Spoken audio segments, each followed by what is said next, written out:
Hi అండి. Tea తాగడానికి పాలు పెట్టుకుంటే పాలు పుటుక్కన ఇరిగిపోయినాయి. ఈ పాలతో ఏం చేద్దామా అని ఆలోచించేటప్పటికి నాకు కలాకాండ్ గుర్తొచ్చింది.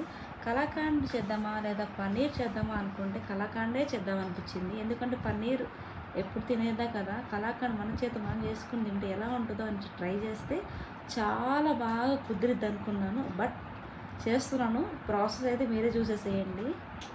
మన మైండ్లో వచ్చినంత ఈజీ కాదండి కలాకండ్ చేయడము. గంట సేపు నిలబడాలి పొయ్యి దగ్గరే, అప్పుడే మనకి కలాకండ్ చేతికి వచ్చింది. లేకపోతే మాడి మసైపోద్ది అనమాట. ఎంత కష్టపడి చేస్తే అంత టేస్టీగా కుదురుద్ది కలాకండ్.